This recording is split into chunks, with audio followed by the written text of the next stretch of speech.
Halo semuanya, ini sudah menjadi tahun ke-20 setelah IOF didirikan.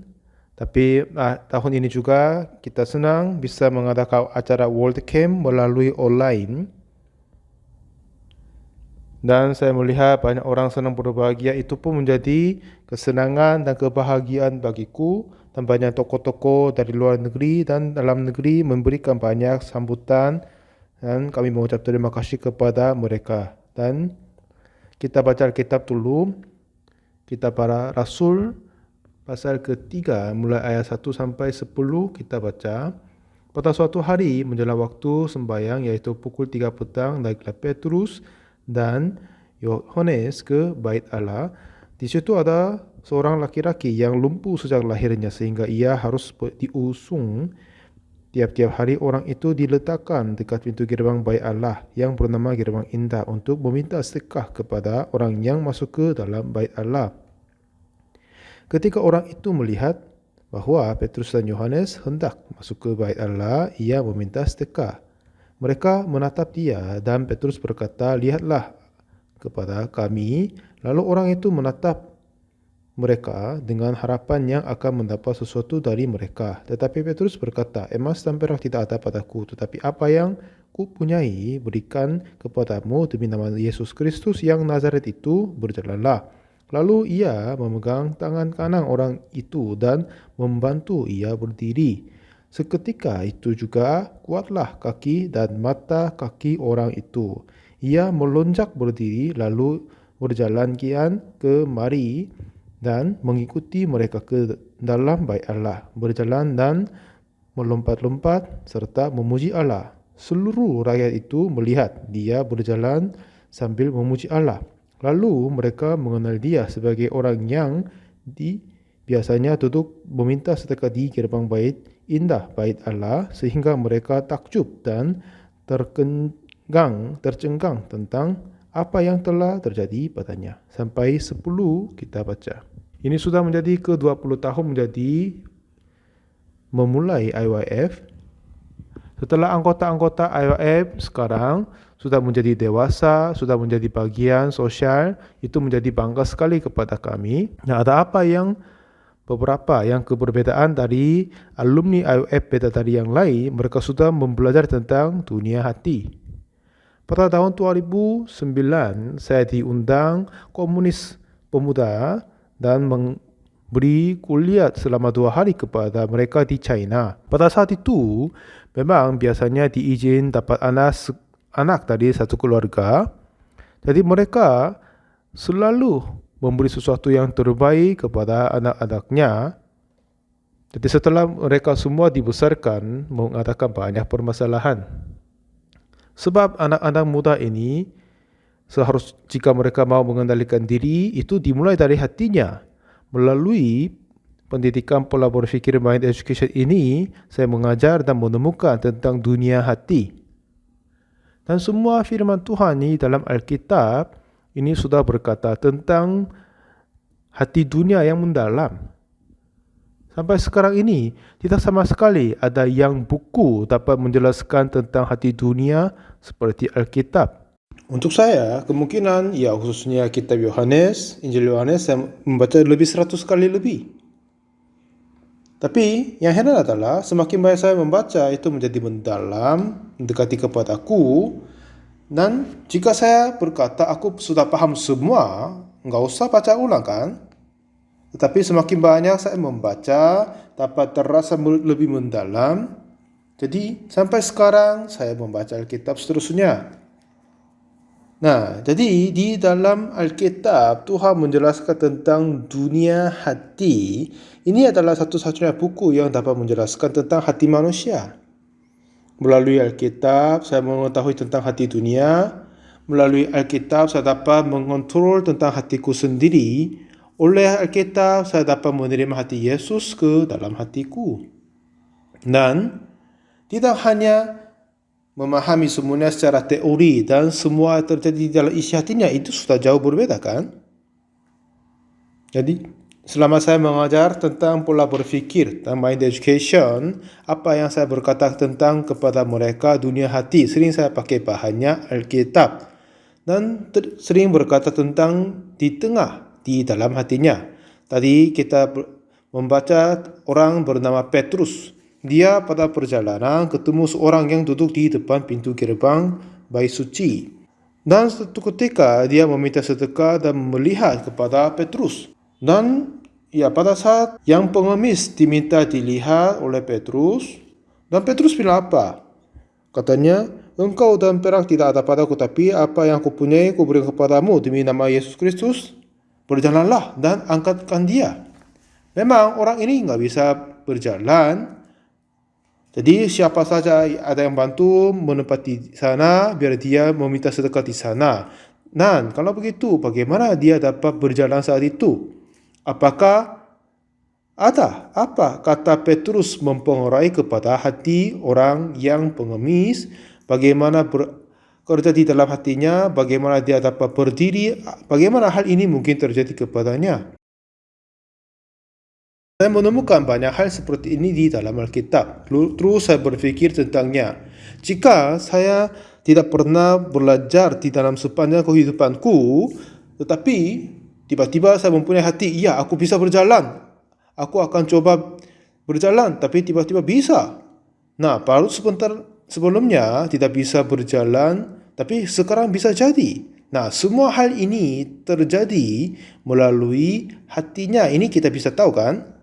Nah, seperti ini, aku mengalami banyak hal seperti ini di dalam kehidupan nyataku. Dan di dalam kehidupan saya, pada saat kita mengisi harapan kepada hati orang, ini tidak seperti teori.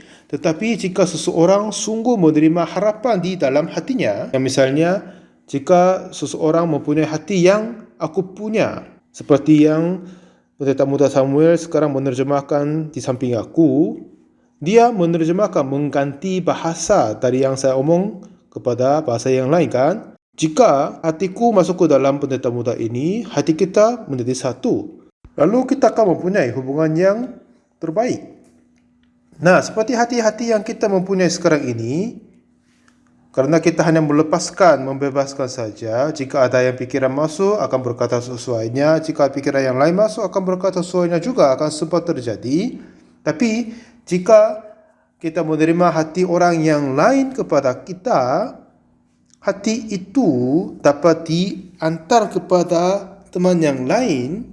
Dan jika kita semua mempunyai satu hati, walaupun kita semua orang yang berbeda, tapi dapat hidup yang sama. Nah, cerita ini seperti yang terjadi pada saat setelah hari Pentakosta. Pada hari Pentakosta, seperti ada banyak hari-hari raya di Israel, ada Pentakosta, hari Paskah, ada yang Sangkar Allah, ada yang Kemah, seperti yang begini, ada banyak hari raya di Israel. Jadi pada saat Yesus mati di atas kayu salib, lalu 3 hari kemudian dia bangkit berdiri. Pada hari dia bangkit berdiri, ini berkata hari yang menghasilkan gandum yang pertama, seperti hasil yang bangkit yang pertama. Setelah dia bangkit 50 hari kemudian, ini menjadi hari Pentakosta, artinya Roh Kudus turun kepada dunia ini. Pada saat itu, pada saat Tuhan Yesus mati dan bangkit, hati Petrus menjadi sangat-sangat complicated. Pada saat Yesus mati atas kayu salib, dan pada hari sebelumnya Yesus tertangkap dari tentara Roma. Pada saat itu semua murid yang lain kabur, tapi hanya 2 yang tertinggal, satu Yohanes dan kedua adalah Petrus. Yohanes sama Petrus, mereka berikut Yesus pada saat dia tangkap. Memang mereka pun sempat tertangkap, jadi agak menjauhkan diri dan mengikutinya. Lalu mereka masuk ke dalam rumahnya imam kepala. Tapi ternyata imam sudah kenal baik dengan Yohanes. Sebab itu seorang hamba perempuan menjaga pintunya. Dan pada saat Yohanes masuk dan dia salam hanya bisa diizin masuk, tapi Petrus beda. Petrus tidak izin masuk. Dia hanya duduk berdiri di luar pintu. Pada saat Yohanes melihat Petrus dan dia berkata kepada hamba perempuan di sana, "Ini temanku, boleh dia masuk bersama dengan aku?" "Oh boleh, enggak apa-apa," katanya, dan suruh izin masuk. Tapi penjaga pintu melihat Petrus, dia katanya, "Oh kamu murid Yesus." Dan lalu Petrus terkaget. Tiba-tiba dia berkata, "Aduh, aku tidak tahu orang itu." Ya, tiba-tiba dia ditanya begitu. Jadi tiba-tiba dia berkata tanpa sadar. Lalu dia kabur daripadanya. Setelah itu dia menghadapi kepada api karena dingin. Oleh sebab api dari batu arang, ada yang ketahui, "Oh kamu adalah murid Yesus." Dan Petrus berkata, "Aku tidak tahu orang itu." "Ya, kamu adalah benar-benar muridnya. Aku sudah pernah lihat kamu. Aku tidak tahu dia." Seperti yang 3 kali Petrus menyangkal Yesus. Setelah itu ayam berkokok. Pada saat ayam berkokok, Petrus teringat kata Yesus kepadanya, "Sebelum ayam berkokok 2 kali, kamu akan menyangkal aku 3 kali." Lalu dia pergi dan menangis. Dan mulai saat itu, Petrus tidak bisa menghadapi Yesus Kristus. Dia mati atas kayu salib dan dia bangkit setelah 3 hari kemudian. Dan setelah Yesus bangkit berdiri, tapi Yesus tidak sama sekali bisa berkata apa-apa kepada Yesus. Satu ketika banyak murid kumpul di dalam satu ruangan dan Yesus masuk ke sana. Dan semua mereka senang terima Yesus. Jika sebelumnya Petrus datang mendekati dia, "Oh Yesus, kamu datang, ya senang bisa berjumpa lagi," harus berkata gitu kan.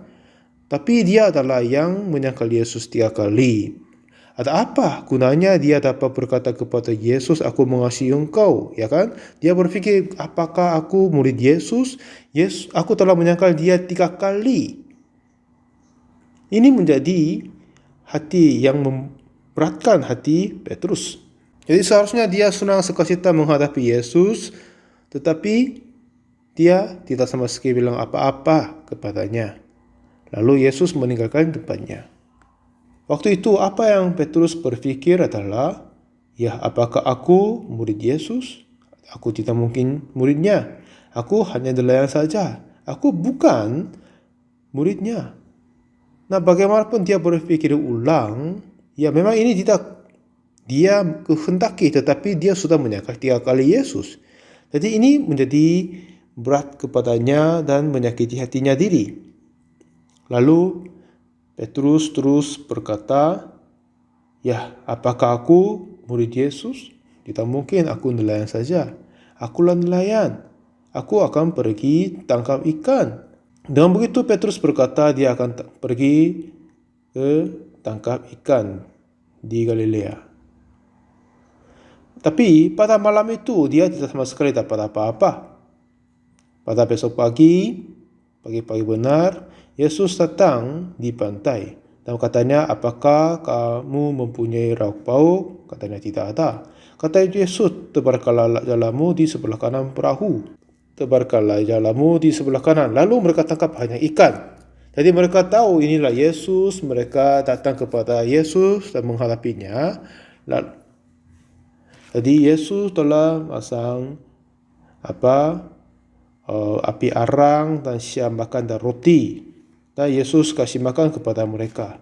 Setelah mereka makan bersama, ada yang Yesus berkata kepada mereka, "Hai Simon anak Yohanes, apakah engkau mengasihi aku lebih daripada mereka ini?" Yesus bertanya kepada Petrus begini. Tuhan Yesus tidak berkata, "Kenapa kamu menyangkal aku 3 kali? Apa kamu dapat berani berkata kamu menjadi muridku walaupun kamu menyangkal aku?" Dia tidak berkata begitu. Tapi Yesus berkata, "Simon anak Yohanes, apakah engkau mengasihi aku lebih daripada mereka ini?" Ya, Petrus dia berpikir dia rakyat menjadi murid Tuhan. Lalu dia balik ke tangkap ikan. Tetapi hati dia mengasihi Yesus. Hati yang dia mengasihi Yesus tidak bisa menolak dan membuang. Ya, dia berkata, "Ya Tuhan, kau tahu aku mengasihi engkau. Lalu Yesus berkata, gembalakanlah domba-dombaku. Apa maksudmu? Apa kataku kepada aku yang menyangkalmu, gembalakan domba-dombamu, aku telah menyangkal 3 kali kepadamu? Lalu Yesus berkata ulang, Simon anak Yohanes, apakah engkau mengasihi aku? Jadi Petrus berkata, benar Tuhan, engkau tahu bahwa aku mengasihi engkau. Yesus jawab lagi, gembalakanlah domba-dombaku. Ketiga kali berulang Yesus bertanya kepada Petrus. Nah, Yesus tak tahu Petrus telah menyangkal 3 kali Yesus.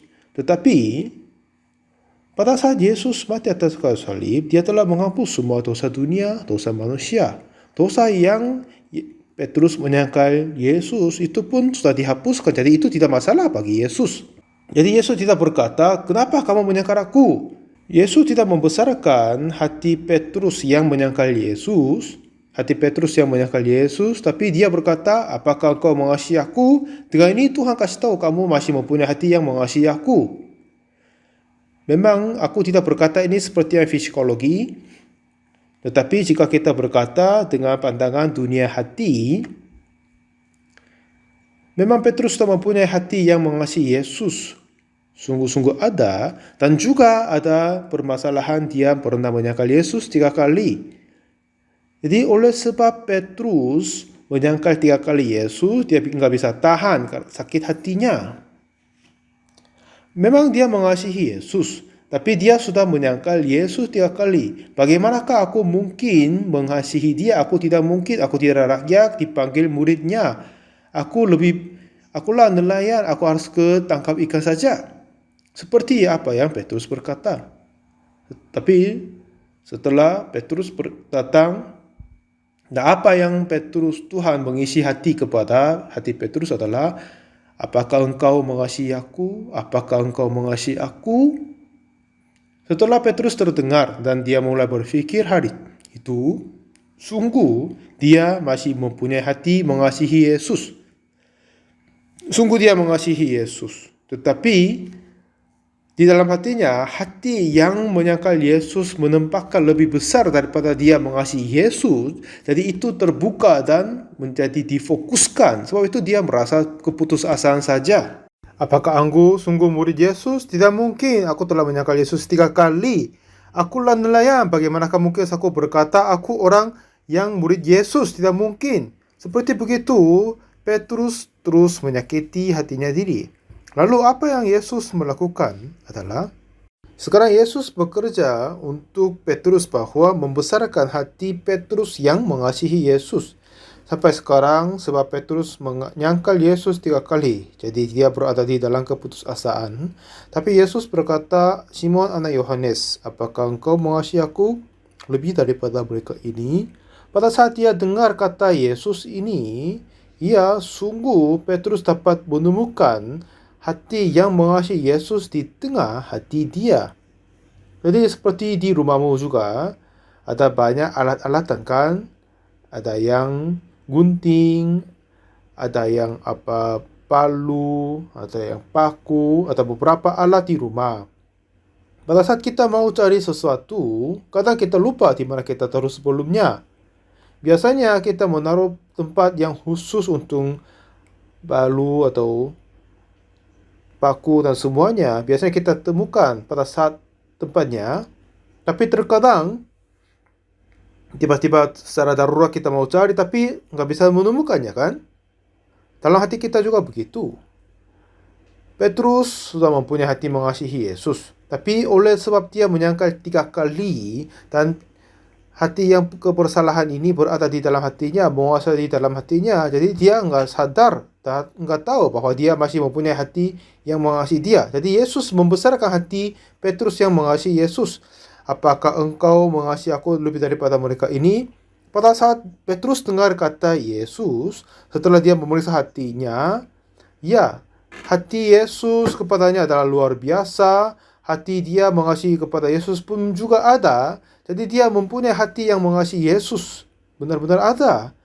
Tetapi roh jahat menutupi, buat dia menyangkal Yesus 3 kali, menutup hati yang dia mengasihi Yesus.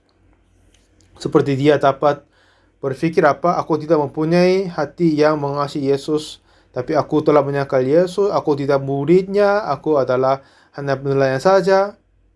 Pada saat itu, Yesus membesarkan hati Petrus yang mengasihi Yesus lebih besar dari sebelumnya. Simon anak Yohanes, apakah engkau mengasihi aku lebih daripada mereka ini? Dengan ini Tuhan berkata tentang hati dunia. Seperti yang tadi, jika di dalam rumah kita ada alat pisau, kapak, tamparu, semuanya ada, tetapi semua sekarang tertutup dengan barang lain dan tidak ditemukan. Kalau begitu, kita menggunakan itu kan? Seperti dia mempunyai hati mengasihi Tuhan, tapi tersembunyi di bawah. Tapi hanya muncul keputusasaan, menyesal. Ini sepertinya hati Petrus. Jadi kasih Yesus ada, tapi tidak bergerak, tidak menguasainya. Jadi apa yang menguasai dalam hatinya? Kesulitan, keputusasaan. Tapi Yesus datang dan membuka hati Petrus yang mengasihi Yesus dan membesarkannya. Ya, Simon anak Yohanes, apakah engkau mengasihi aku lebih daripada mereka ini? Ya, setelah ini dia dengar suara Yesus. Lalu dia mulai berpikir, apakah aku mengasihi Yesus? Ya, dia mulai menangis setelah itu. Oh iya Tuhan, sungguh benar sekali. Aku mengasihi Engkau. Aku mengasihi Engkau. Engkau sudah tahu aku mengasihi Engkau, kan? Lalu Petrus terkaget. Sampai sekarang, dia menyembunyikan hati yang mengasihinya di bawah hatinya. Dan pikiran apa menguasai di dalam hatinya? Ya, aku menyangkal Yesus 3 kali, aku tidak menjadi muridnya. Pikiran-pikiran ini penuh dalam hatinya. Seperti begini, kasih dia kepada Yesus tidak akan dinyatakan. Dan dengan ini dia tidak bisa memelihara orang-orang yang lain, membantu orang yang lain. Seperti Tuhan membuka yang lain dan menemukan hati dia mengasihi Yesus dan membesarkannya. Lalu dia kasih lihat bahwa Petrus masih mengasihi Yesus. Pada saat saya bertemu seorang anak muda pada tahun 1955 dari Los Angeles, Amerika. Dia melakukan narkoba, selalu membawa pistol, senjata api. Lalu ibunya merasa takut. Pada saat anaknya pulang malam, dia berpikir kemungkinan anaknya ditembak mati. Dia merasa takut sekali. Pada saat saya datang ke Amerika, dia meminta saya bantu dia. Sebab saya tinggal di Korea, dia tinggal di Amerika. Bagaimana mungkin saya bantu dia, kan? Pada saat dia ketiga kali dia meminta kepadaku bantu untuk anaknya, saya kira saya harus bantu dia. Tapi cara bagaimana? Lalu saya berkata kepada ibunya, bisa enggak saya membawa anak ini ke Korea? Kalau begitu saya akan membawa dia ke Korea dan bantu dia. Oh boleh, enggak apa-apa, silakan bawa dia ke Korea, katanya. Lalu saya membawa dia ke Korea. Dia sering pakai narkoba, bermain games. Ini apa yang dia? Tetapi memang di Korea sulit sekali cari narkoba waktu itu. Tapi saya juga berkata kepada anak muda seperti Yesus Kristus. Saya mengeluarkan tidak yang gelap di dalamnya, tapi ada yang terang, ada yang baik dalamnya, keluarkan kepadanya. Yang heran terjadi, sekitar 3 bulan kemudian, anak muda ini berubah total, sudah menjadi orang baru. Sampai sekarang saya tidak bisa lupakan dia. Terkadang saya telepon kepadanya, saudara ini berkata bahwa Pak Pendeta, waktu itu saya berbahagia sekali. Sampai sekarang, ya saya ingin kembali waktu itu. Semakin banyak saya berpikir, saya senang berbahagia sekali, katanya. Kepada banyak anak muda, saya mengajar seperti begitu. Nah, jadi apa masalahnya? Kepada hati anak-anak muda, mempunyai hati yang mengasihi Yesus. Dan juga ada hati yang mengasihi untuk bermain judi atau pecandu bermain game. Aku mau melepaskan ini, aku mau berhenti game. Pasti dia akan mempunyai hati begitu juga. Ada yang berkata ada yang perempuan, dia bermain games terus selama 3 hari. Tidak makan, tidak tidur, tidak sama sekali apa-apa, tapi hanya main game selama 3 hari saja. Tidak pergi ke kamar kecil juga. Ya, ini kata dia begitu. Tapi, selama dia hadir acara World Camp ini, kami mengadakan kebaikan kepada dia dan menggembirakan dia. Sebelumnya, pada sempat dia terus main game, tapi sekarang tidak ada sempat untuk keinginan bermain game masuk ke dalam hatinya. Nah, ini kuncinya. Bagaimanapun orang yang jahat sekali, pasti dia mempunyai bagian yang baik. Bagaimanapun ada seorang yang baik, tapi pasti dia mempunyai bagian yang tidak baik juga. Seperti Petrus adalah salah seorang murid, tapi dia sudah bersalah 3 kali menyangkal Yesus dan juga punya hati yang mengasihi Yesus. Ada yang pakai narkoba atau bermain game. Jika ada orang terus berpikir tentang hal-hal yang negatif itu, jadi pikiran itu membawa orang ini ke main HP, main game, dan melakukan narkoba. Jadi, tidak mengisi hati yang baru, tetapi mengeluarkan hati yang baik disembunyikan di dalamnya, dia menjadi berbahagia. Seperti Yesus datang kepada Petrus dan mengatakan, mengeluarkan hati yang mengasihi dia. Di dalam hati kalian juga, ada malaikat dan malaikat jahat juga, yang iblis juga. Kadang kita marah, ada hati-hati yang jahat akan muncul dan menguasai di dalam hati kita juga kan? Dan terus kita marah, tengkar, kelahi, seterusnya. Benar nggak? Tapi pada saat itu kita hanya melihat hal-hal yang negatif, hal-hal yang gelap, hal-hal yang marah-marah. Hal yang tidak bisa tahan saja kita dapat lihat. Tetapi jika kita mengeluarkan hati yang sisi yang lain, di sini ada kasih. Seperti Petrus. Pada saat dia naik ke bait suci, dia ketemu lempu. Katanya, apa? Kiranya Pak, di dalam aku ada Yesus. Iya, memang aku sendiri nggak bisa. Tapi Yesus bisa sembuhkan orang ini. Dan dia minta orang untuk melihat dia. Tapi kata dia, emas dan perak tidak ada padaku, tapi apa yang ku punyai, ku berikan kepadamu demi nama Yesus Kristus. Orang Nazaret itu berjalanlah. Lalu dia berdiri dan berjalan. Saya juga tidak membangkitkan orang lumpuh seperti dia, tapi pada saat orang-orang yang sedang mati karena penyakit, pada saat saya membantu dia dapat iman, saya banyak kali melihat dia sembuh dan menjadi berbahagia. Di dalam IYF, kita tidak memproduksi sesuatu yang tidak ada di dalam hatinya. Kepada yang tadi perempuan, bermain game selama 3 hari tanpa tidur. Apakah di dalam hatinya hanya ada keinginan game? Apakah tidak ada keluarga?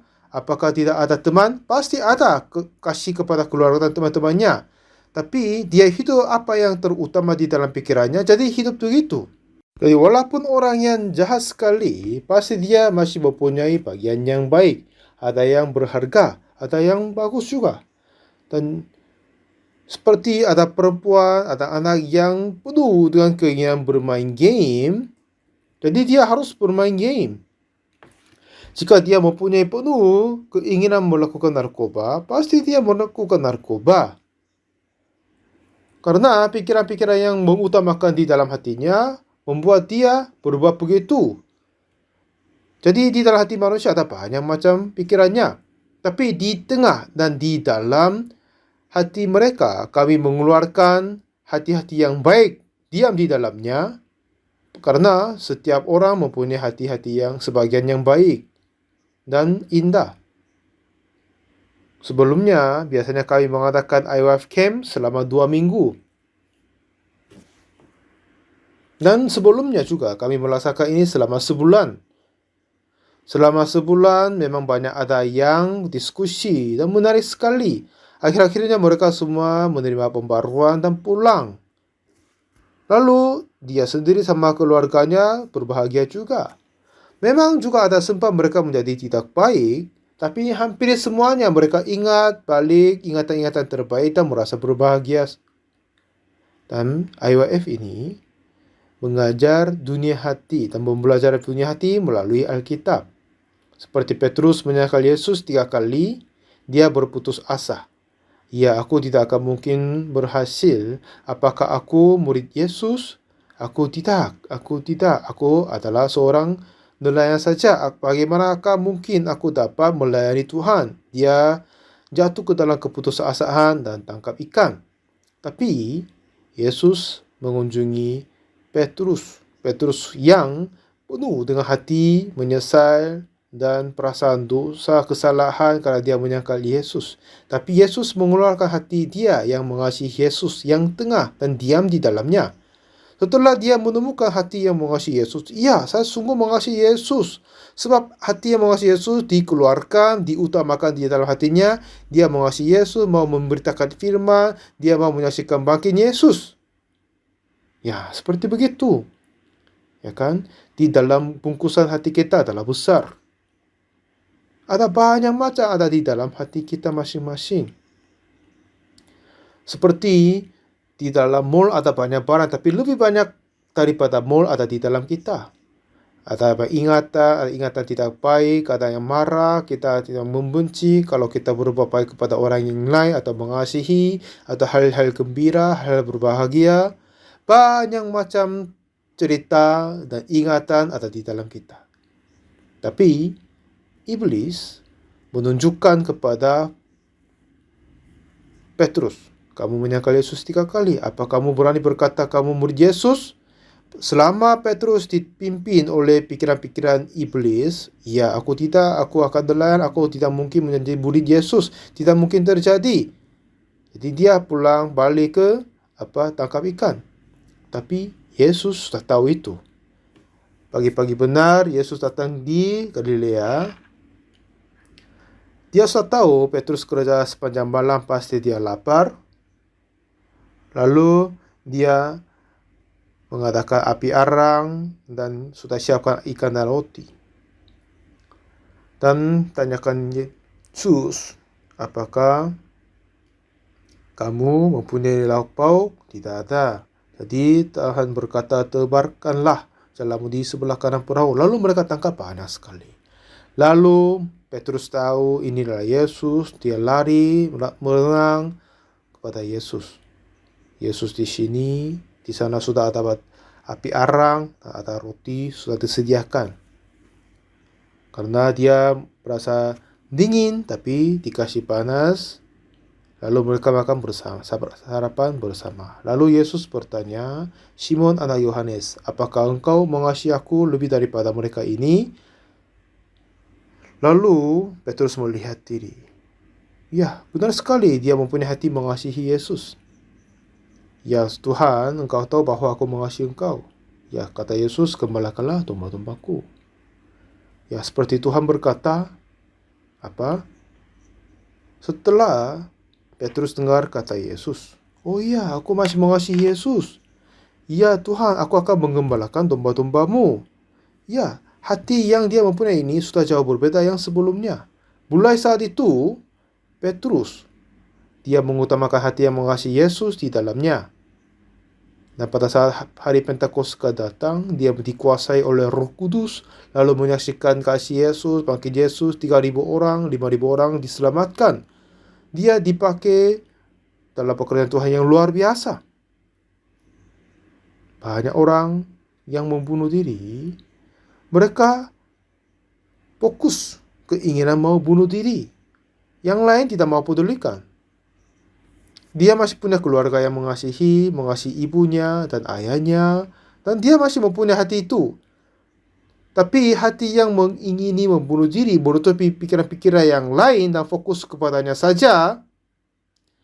Jadi dia tidak bisa berpikir, jika saya mati, betapa sedihnya ibunya, ayahnya. Jika dia berpikir itu, dia tidak akan mati, ya kan? Tapi jika pikiran yang ingin bunuh diri menutup pikiran-pikiran yang lain, dia akan membunuh diri. Pada saat saya memberitakan Injil kepada narapidana, pada saat mereka berbuat kejahatan, mereka tertangkap dari pikiran-pikiran yang jahat. Lalu mereka berbuat kejahatan. Lalu mereka menyesal, tertangkap.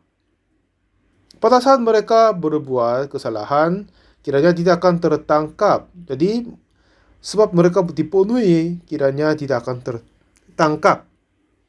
Jadi mereka berbuatnya, tapi itu tidak masuk akal. Ya mungkin dia sempat tidak tertangkap, tapi ada banyak kesempatan tertangkap. Karena apa? Ya, karena selalu ada polisi kan. Jika polisi tidak pernah tangkap orang pencuri, orang-orang jahat, kenapa kita menjaga sistem kepolisian kan? Hampir semuanya tertangkap, tetapi ada yang membuat kejahatan, kiranya mereka tidak akan tertangkap dan mereka dikuasai oleh pikiran yang tidak akan tangkap, jadi berbuat kejahatan.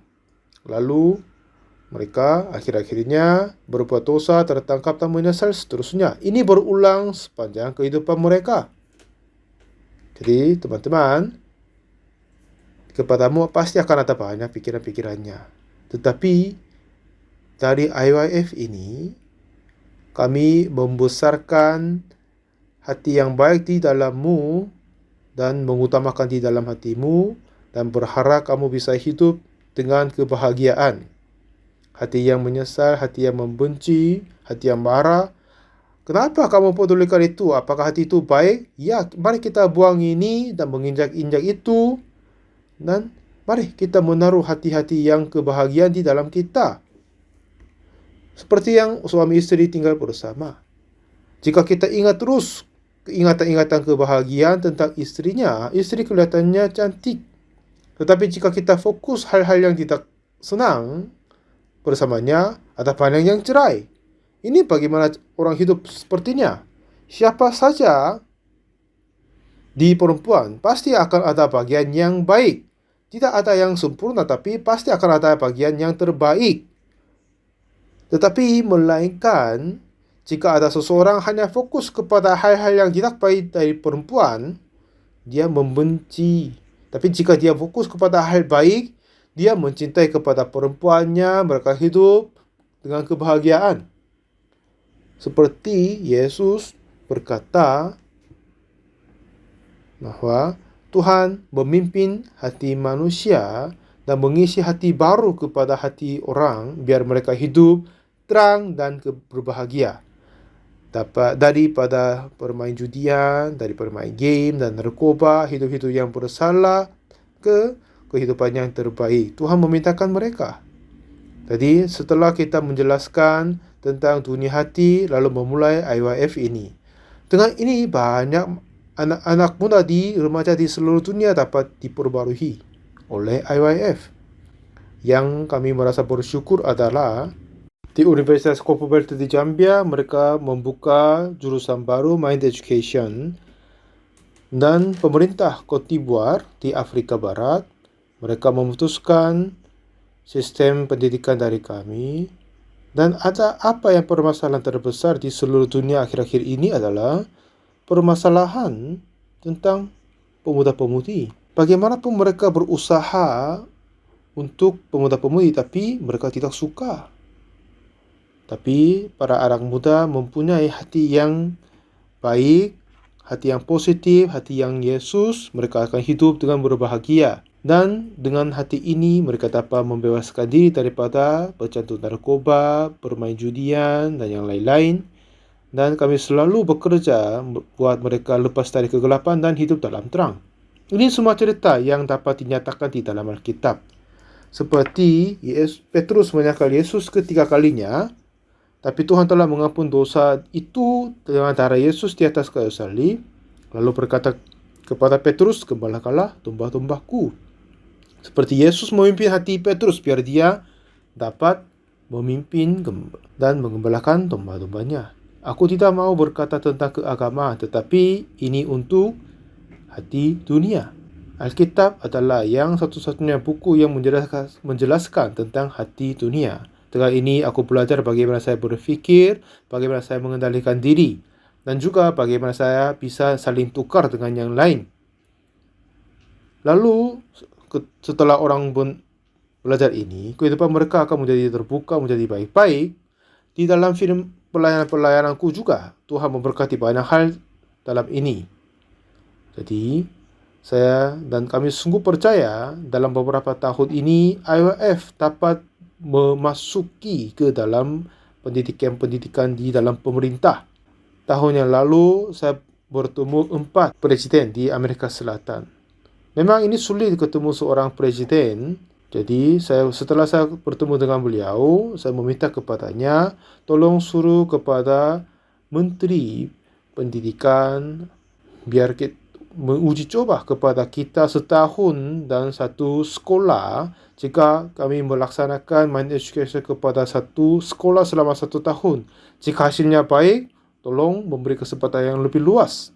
Jika kita mengenal tentang dunia hati, para remaja dapat membebaskan diri daripada kejahatan, yaitu narkoba dan permainan judian dan yang lain-lain juga. Seperti Yesus menyelamatkan Petrus yang berada di dalam keputusasaan biar dia kerja dengan semangat setelah Pentakosta dan dia kerja hebat luar biasa kan? Saya juga pendeta yang percaya Yesus. Dari Yesus, aku belajar bagaimana memperbarui hati remaja. Dan pada saat saya melihat anak-anak muda diperbarui, saya merasa sangat berbahagia. Masih ada banyak yang harus diperbarui. Ada yang kena autisme, ada yang jatuh ke dalam bermain judi dan mainan game. Tapi tolong kirimkan mereka kepada kami IYF. Dan kami akan terus-menerus berusaha untuk membantu mereka melepaskan diri daripada kegelapan. Ini sudah menjadi 20 tahun kami kerja dalam IYF. IYF telah diperluaskan di seluruh dunia. Dan banyak pemerintah-pemerintah sudah bekerja sama dengan kami. Baik dalam Korea, juga banyak mahasiswa-mahasiswi, remaja-remaja sudah diperbarui olehnya. Jika anak-anak sekitar Anda atau rumahmu berjalan yang bersalah, jangan berkata, jangan bermain game, jangan melakukan tidak baik. Tetapi jika Anda memperbarui hati sedikit, jika kita berkata hal yang baru kepada mereka, ya, hati mereka gampang diperbarui. Seperti Petrus diperbarui lalu menyembuhkan hati orang yang lumpuh. Ini seperti yang kuasa kerja Yesus. Jadi, datanglah di IYF World Camp dan menerima hati yang baru yang kita pernah terima sebelumnya. Jika kita membebaskan diri daripada pikiran-pikiran negatif, dan berpikir dan saling ngobrol dan saling tukar. Kalau begitu, kita semua akan menjadi berbahagia. IYF selalu memperluaskan ini kepada seluruh dunia. Semua teman-teman yang kekasih Tuhan, kalian adalah orang dari IYF. Kalian adalah orang yang akan memperbarui dunia. Jadi kita adalah orang yang berbahagia. Dulu saya sendiri juga ada banyak permasalahan, ada banyak yang bersalah. Tetapi setelah saya terima Yesus Kristus dan setelah saya belajar tentang dunia hati, saya dapat hidup terang dan berbahagia. Dan seluruh dunia, mahasiswa-mahasiswi dapat menerima hati yang terbaik dan terang, biar mereka tidur dalam kebahagiaan dan bangun dengan harapan. Inilah apa yang tujuan kami. Banyak anak-anak muda sekarang sudah berubah. Pak, terima kasih banyak. Semoga ini menjadi berkah, camp ini akan menjadi berkah kepadamu. Mari kita berdoa. Tuhan, Bapa kami berterima kasih kepada Engkau. Hati kami sudah beda dari hati Yesus. Tetapi Tuhan telah Engkau membesarkan hati Petrus yang mengasihi Yesus. Lalu hati yang baik dan baik dari Tuhan datang kepada kami, tolong membesarkan kami dan memimpin kami. Terima kasih banyak Tuhan sekali lagi. Dalam nama Tuhan Yesus Kristus kami berdoa. Amin. Baik, terima kasih banyak semuanya.